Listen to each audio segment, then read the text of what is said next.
now.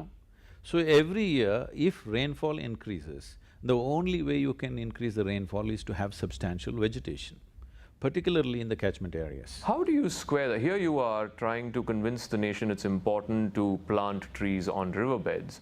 And I don't know if you've seen the story, here in Delhi, they're cutting 16,000 trees to build flats for government babus in the middle of a city. How do you square these two things? See, this is a country of many contradictions. It's your choice whether you want to be with the solution or with the problem. No, but I'm saying, you know, it seems like this country is working in two different parallels. Some people are trying to go around convincing the nation about planting trees and the government is cutting trees. We need to understand there are many dynamics to a nation of this size. Sure. This kind of population and the land and population equation is so bad. So naturally there's pressure. So I have my home, now I say, you should not build any more new homes. But you don't have a home, you will insist you want a home. This is the reality. So those who are already well-to-do, they say, no, no, we must protect the environment. This is why the significant aspect of Rally for Rivers is, this is a marriage between economics and environment. But do you buy this logic that, let's say in a place in Delhi, here in this instance it's happening in 3 places in South Delhi, the government is saying, to compensate for that, we are planting trees in other parts of Delhi. Do you buy that logic, that if you can cut trees in one place, but plant them somewhere else and it's okay? You could as well build where there are no trees. Okay, I think that's an interesting answer. Now I'm trying to push up this thing. Now whoever is cutting up these trees, there's one way to do it. Let's say it's 50 acres of land. Now some votaries went about saying that you should not build tall buildings. For a population like this, tall buildings are very needed. If you take 50 acres, if you build 1 acre, 50 floors, and we must make it like this, your office, your home, your shopping and your child's school, at least till 8th standard, 10th standard, is all there. You don't step out of your building 6 days of a week. Sunday, if you want to go out, you can go somewhere.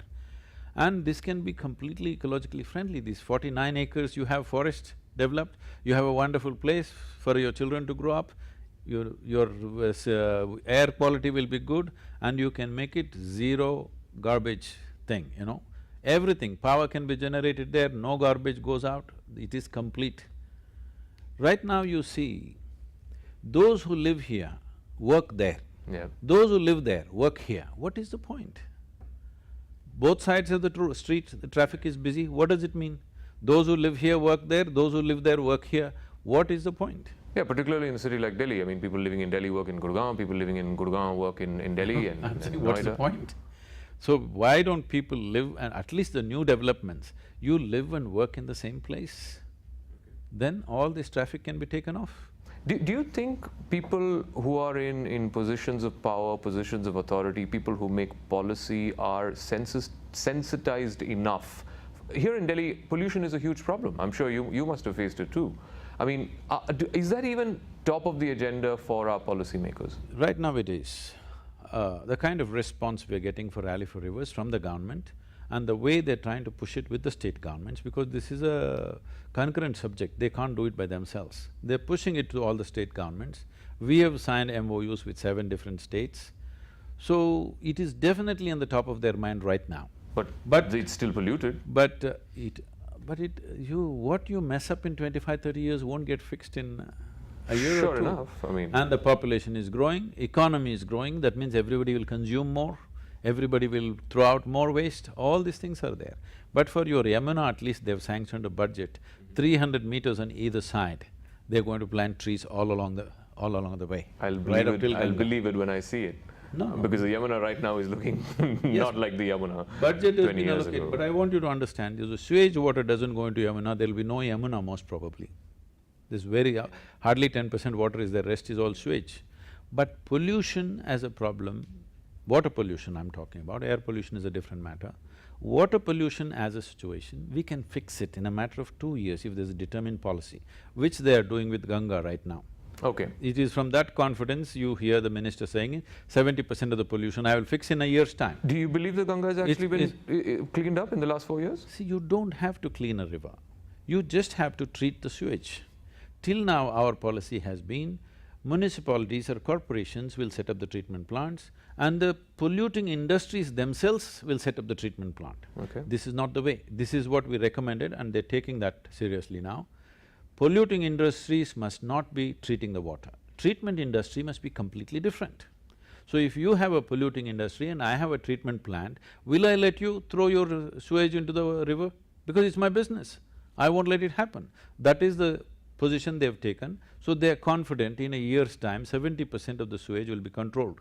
Because industrial sewage you can easily control because it's in one place. Domestic sewage is another matter because our towns and cities are built haphazardly. Now you have to invest a certain amount to relay the pipelines, the sewage lines, so many things have to be done. That will take maybe another 3 to 5 years. But sewage is not the biggest problem. Depletion of water is the real problem. You said a moment ago that you feel that policymakers are more aware of the pollution problem now than they were some years ago, and perhaps it's because of public pressure. How do you square that with what happened in Tuticorin? At the end of the day, I don't want you to get into the politics, leave the politics aside. All that the people there were asking for were clean air and water, right? See, this is a very political issue, I wouldn't like to comment because… No, leave the politics aside. See, they were also protesting against the… plant itself? No, they were also protesting against the nuclear plant which is already ready and functional. Now the Sterlite plant. So I think as a journalist you must make a closer look at this. This is not the way it seems. Okay, would you want to elaborate on that? There is politics involved in this thing. So you can leave the politics aside. Different people are trying to get their own foothold into Tamil Nadu politics. Sure enough. With the icons gone. With Karunanidhi being dysfunctional and with Jayalalitha's passing, now all kinds of people want to have a foothold, they're all aspiring to leadership. So there are many things being done. Unfortunately in this country, if you want to become a leader, you have to block the road, you have to cut the electricity, you have to close down something, you must close down the city itself at the Bandh or Hartal or whatever, or you must burn the buses, which is of public property, you must burn public property. This is how people become leaders in this country. But you don't think the people of Tuticorin, the ones who were affected, living in the vicinity of the plant, had a genuine grievance? I'm not saying there is no pollution, there is pollution.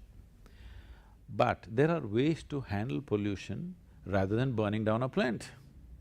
Well, they protested non-violently for 100 days and the government did nothing. See, you must understand, we are a developing nation. Don't import things from America and talk that language because in this country, industry needs to come up, power plants need to come up because there's still people who've not seen a light bulb in their life. Forget about high technology, they've not seen a light bulb yet in their home. So there are a lot of things that need to happen. If something is not happening, you only protest against the problem, don't protest against the plant. You want copper smelting or no? You want, because there are a variety of things you do make out of it. Now you close down an industry because of political pressure, this is not right. You've compelled the industry to make sure pollution doesn't happen. I'm sure there are ways to do it, everywhere in the world people are doing it, isn't it? If they have bypassed some laws and done something, penalize them for that. You close down business after business like this, where will you take this country? All right, Sadhguru, thank you very much for speaking with us here on CNN News 18. Thank you.